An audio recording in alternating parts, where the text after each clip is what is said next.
पाणी प्रश्नावरून नाशिकमध्ये नगरसेविका संतप्त झाल्याचं पाहायला मिळालं। थेट हंडा घेऊन नगरसेविका महापालिकेच्या महासभेत आल्याचं दिसून आलं। नाशिकमधील मानेनगर परिसरामध्ये पाणी आहे। पाणी नसल्याने परिसरातील नागरिकांमध्ये प्रचंड नाराजी आहे। तर दुसरीकडे नाशिक महापालिकेच्या महासभेत भाजपच्या नगरसेविका साधना मटाले यांनी दूषित पाणी बॉटल महासभेत आणलेल्या होत्या।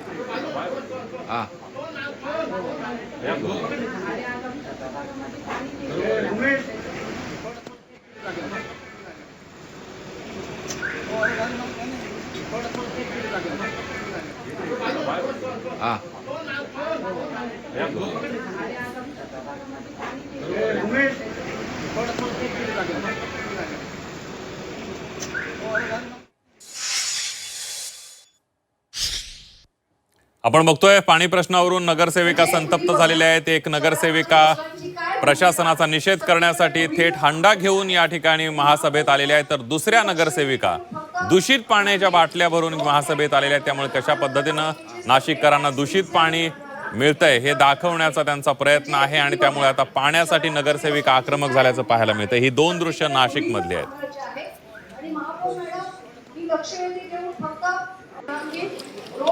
महानगरपालिकेचे सगळे टॅक्स सिन्सिअरली भरणारा एक ट्रस्ट नागरिक म्हणजे तुम्ही बघा शहरामध्ये लोकांना